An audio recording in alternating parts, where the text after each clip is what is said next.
Yan, good morning guys. Ito na naman po ako bumabalik at ito po ipapakita ko sa inyo ang aking paggawa ng kama. By the way, nakita nyo na po ito last time. So, yan. And belated Valentine's Day nga po pala sa inyong lahat.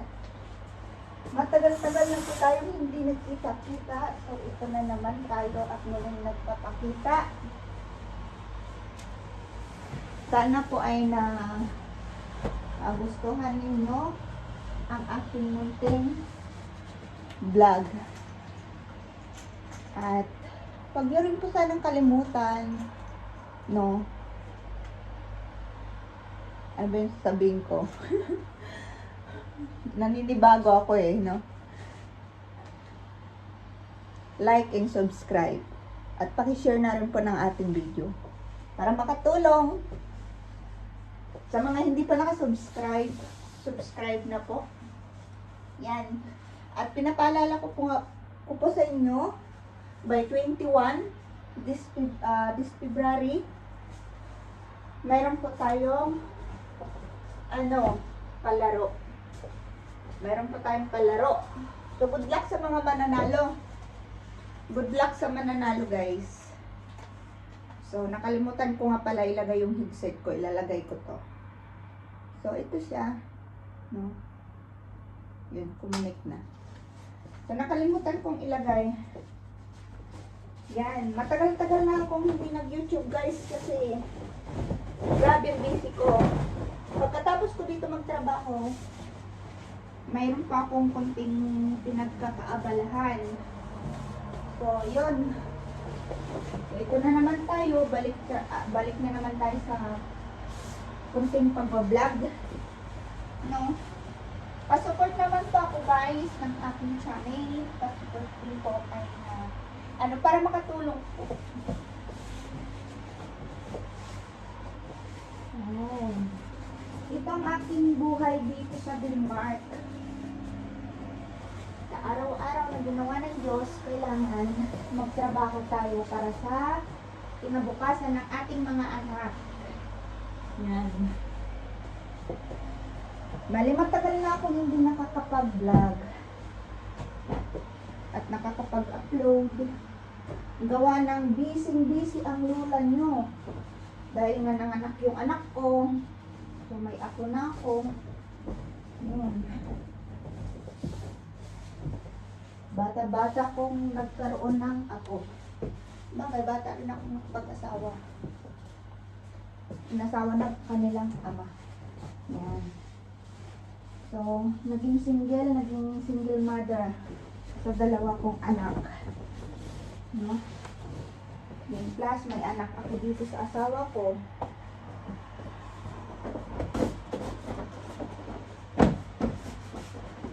Ang paglilinis hindi ganun kadali. Kailangan masyadong madumi minsan, mahirap linisin. Pero okay lang. Nakasanayan ko na rin naman itong ganitong trabaho. At cellphone lang nga pala ang gamit ko, guys. Hindi ko gaano nagagamit yung GoPro ko. Dahil nga.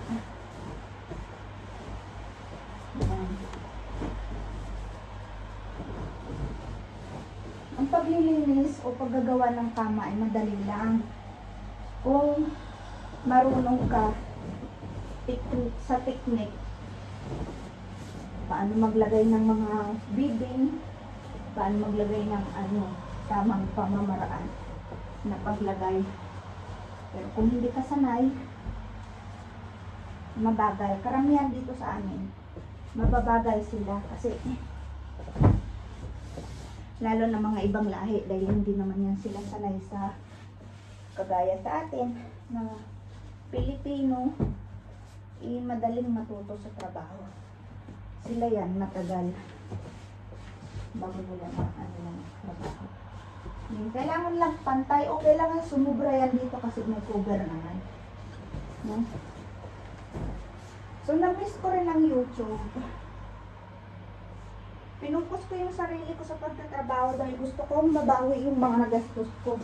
So ngayon medyo nakausad din naman ng kaunti dahil ano, medyo naghinta ako sa pagpapamonetize at bigay ng banana. No? So medyo nakausad ako ng kaunti. Nag-focus ako sa trabaho. So ito yung nangyari sa akin. Tumaba. Ngayon tag-winter. Ako, wala nang ginawa kundi lumamon. Hindi nakain kundi lamon na. Yan. At nakatulong din sa akin kasi nung nagaan ako, grabe stress ko, grabe yung lagas ng aking buhok. Pero ngayon, okay na, bumalik na sa normal. Bumalik na sa normal yung ano ko. Okay na ako. Yan. Medyo nakatulong na. So, balik white na ulit ako. Balik white na. Dahil nakatulong na sa pag-uusad na ipin mo.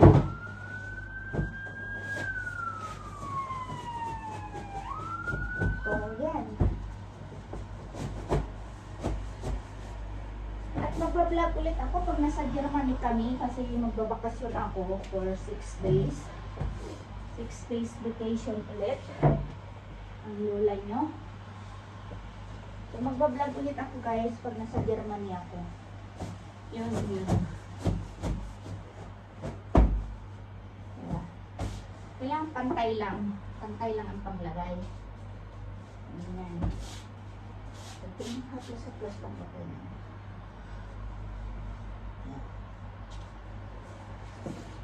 Diba? Dito sa trabaho guys, kailangan mabilis ka. Kailangan. Kasi oras ang binabayaran dito. Oras ang binabayaran. Sa, ano nga pala, magkano ang sahod dito sa Denmark? Malaki guys, malaki. Malaki ang sahod dito. Nasa 114,000 ang sahod dito. Kaso, dun sa 114,000 na yun, excuse me, dun sa 100,000 na yun, guys, mas malaki ang tax. Lalo na ako, double tax ang binabayaran ko dahil nag-share kami ng asawa ko sa gastusin. No? Nag-share kami ng asawa ko sa gastusin. So, bali ang binabayaran ko sa kanya every month is 65,000 or 68 something. No? Minsan bumababa kasi ang value ng pera. So, minsan nasa 68,000 every month yan. Every month. Dahil nag-aaral din yung anak ko. Nasa nursery siya. Pag nasa nursery ang bata, mas malaki ang bayaran. Pero pag nag-grade 1 na siya, grade 2, kunti lang ang bayaran kasi libre yung pag-aaral niya. Bagang gagastusin mo na lang pagkain niya. So, hindi naman ka-anuhan kasi hindi naman kabigatan sa amin din mag-asawa dahil may support yung aming anak sa government dito, sa gobyerno dito. Lahat ng bata dito sa Denmark ay nagkakaroon ng support. So yung support na yun, napupunta yun hati sa amin mag-asawa.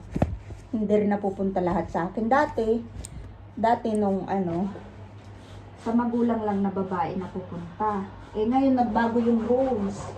Nagbago yung rules dito. Ang pera ng bata, hati na yun. Napupunta na sa ama.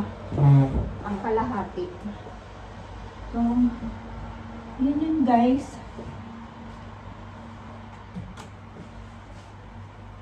Ganun yun.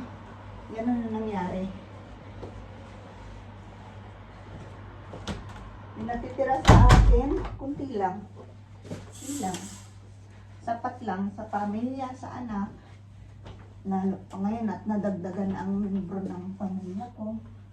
May apo na ako. So, double kayod na tayo. So, yan. Kailangan mag-double kayod na tayo. Kasi, may apo na ako. At okay lang. Ang importante, healthy yung ating apo. Guwapo. Okay na. Bawi naman na ako. Kahit nag-asawa siya ng maaga o nag-ano siya nanganak siya ng maaga, bawin-bawi ako sa apo ko. Dahil yun ay biyaya ng Panginoon. Ibinigay yun ng Panginoon sa atin. Yan. Ito na yun guys. Tapos na ako dito. So lilipat na tayo sa ibang dito sa ano dito sa isang sa toilet na tayo. Toilet na tayo.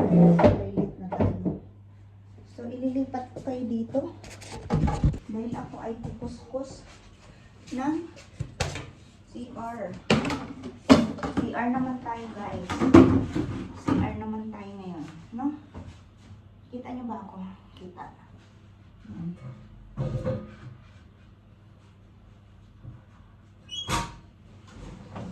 Ito yun, no?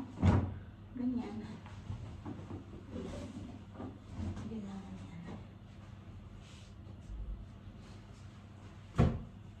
Ito ang trabaho ng lula nyo. Trabaho. Hindi pagkatapos nito, kunting pinag-aakaabalahan, is pera din yun. Pera pa din yun, guys. Pera pa din yun. Pero, hindi ganun kalaki. Pero, makakatulong na rin mo. Kahit napapaano. Yan. Kailangan, pagula ka na, nanay ka, duplikayod ka. Duplikayod. Pag kailangan. So, ito yung guys na magsisigla na ako ng magkuskus dito. Yan yan ha.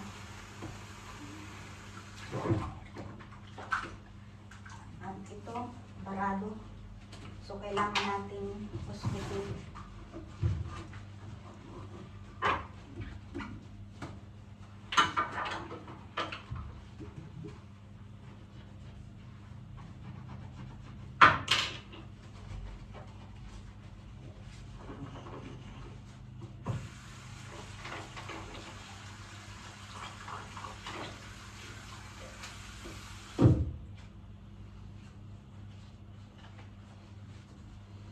Yan.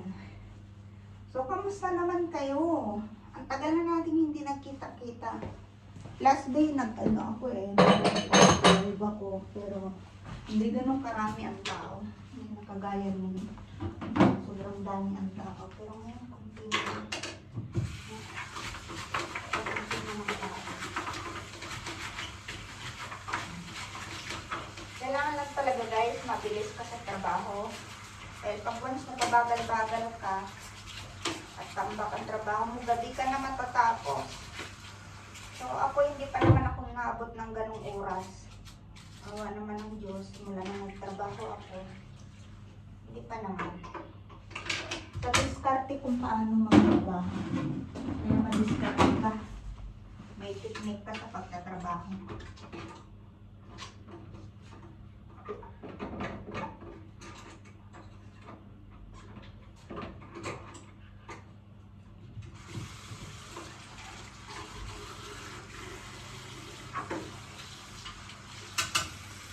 Barado kasi, kaya tinanggalan ko ng pagkabara niya. Okay na yan. So, dito na tayo.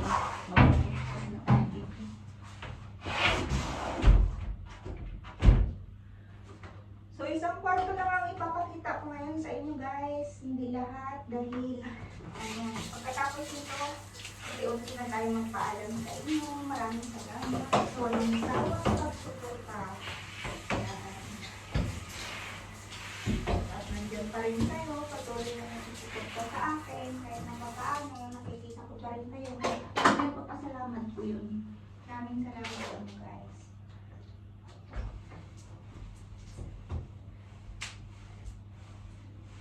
Yan. Napakahirap ng single mom, guys. Alam niyo yun. Ang asawa ko hindi naman tumutulong yan sa akin financially. Sa akin din lahat. Like ngayon kasi, dahil sa gaanong trabaho. Lahat nag-i-struggle sa trabaho pag ganitong winter. Kaya nga ako nagpapasalamat kahit nung paano may trabaho ako. Nakakausad. Nakakatulong din sa kanya. Kahit napapaano. So, kailangan talaga sa buhay, marunong ka mag-ipid.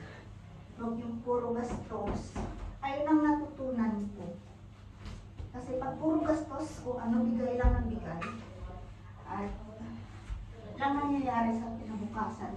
Walang mangyayari sa pinabukasan. Ikaw ang kawawa. Ikaw ang talo. Which is, wala namang masama sa pag-ano. Maganda yung nakakatulong. Pero pag sobra, ikaw rin ang kawawa.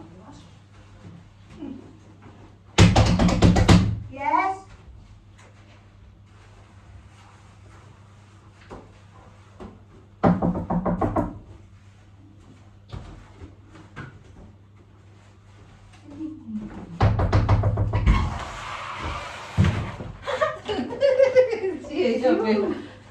I just been vlogged.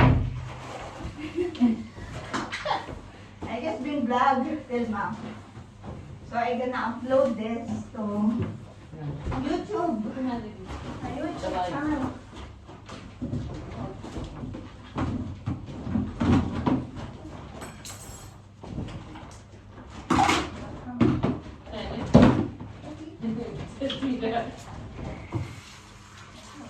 I got your views there, huh?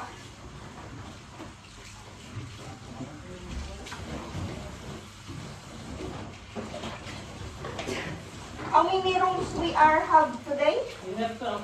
Okay. Not that much.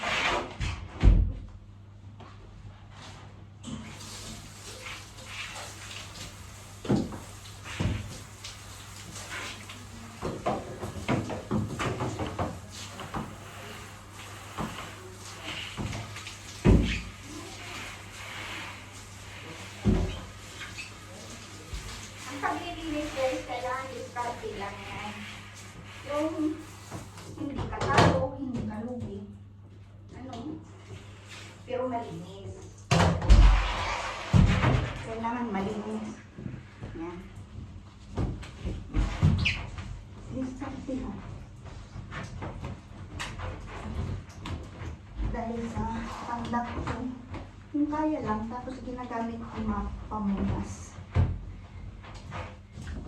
Pinupunas ko ng mat yan.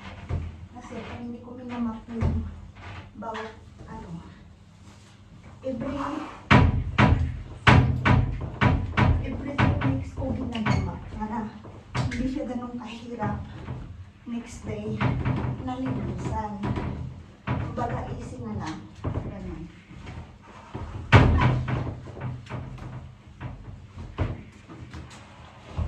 Okay lang yan. Kasi mapupunasan naman yan mamaya. Pupunasan ko ulit doon sa taas. Hindi ko abot. So, sa maliit ako, matang pinangpupunas, pinang-aabot ko doon sa taas.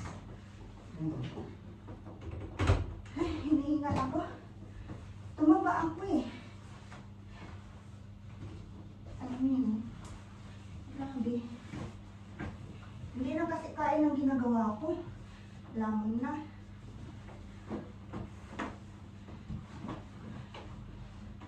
At yun ang kagandahan.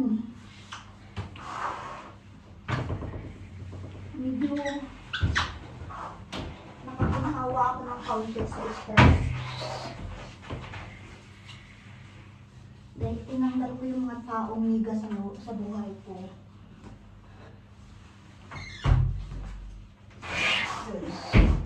Madaling makausap. Hanggat may taong hindi masaya sa ginagawa mo, wala. Sira ka.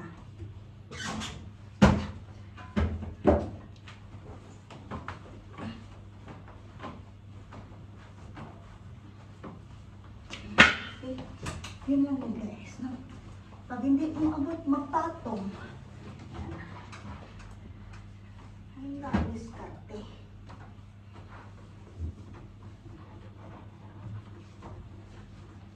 Bilis lang ang trabaho. Like nito. So, pagkatapos nito guys, hindi ko na ipapakita sa inyo ang vacuum dahil masyadong maingay. Lalo na pag map, hindi ko na rin magpapakita sa inyo. Imamap ko pa po yung itaas nito. Doon dahil basa pa. So, para madali, tapusin ko muna itong nasa labas. Ganun lang. So, medyo may spot pa sa loob. Ang kukuhaan ko. Shampoo.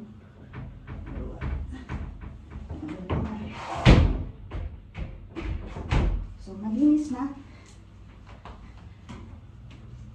So, ito na malinis na.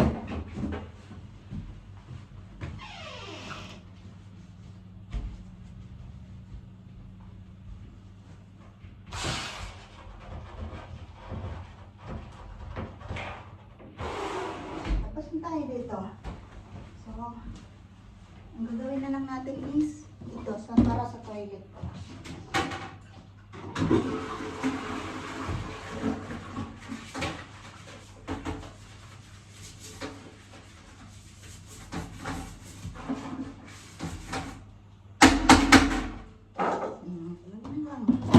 Sadali.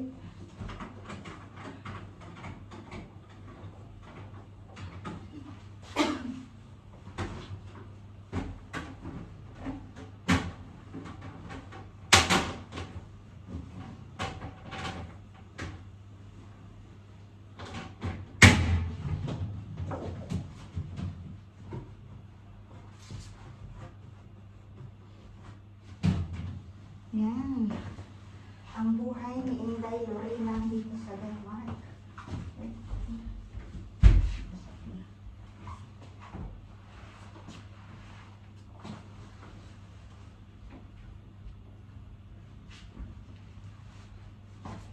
Yan na. Tapos na guys. So,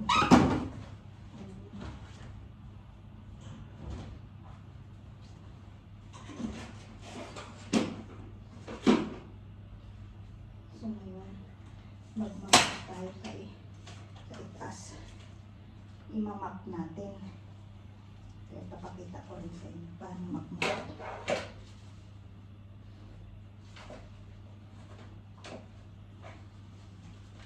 Ito ang ginagamit ko kasi mas madali.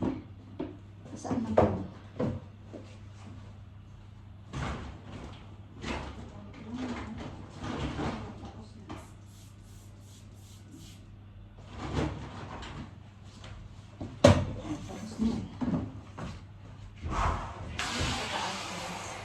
Kailangan ko i-map yan. Dahil iba sila. So, kailangan natin ito.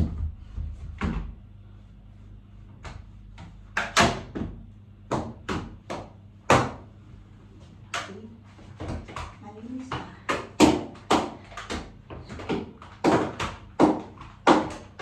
Yun na siya. Malinis na. And then, dito sa kanila.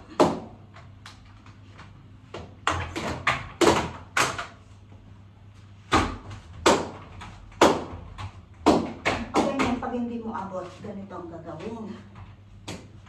Lagi ang ginagawa ito para bukasan. Pag gusto mong i-1, 2, 3, malinis na. Wait lang guys na.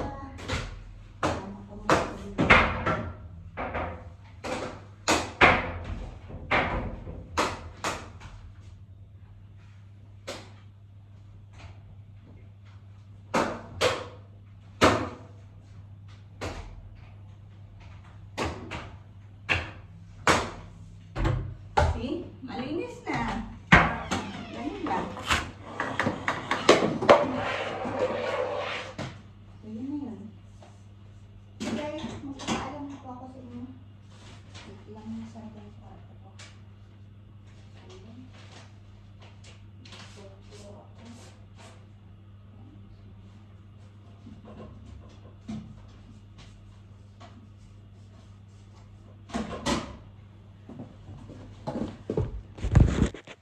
So guys, magpapalam na po ako sa inyo. Maraming salamat sa panunood at walang sawang pagsuporta.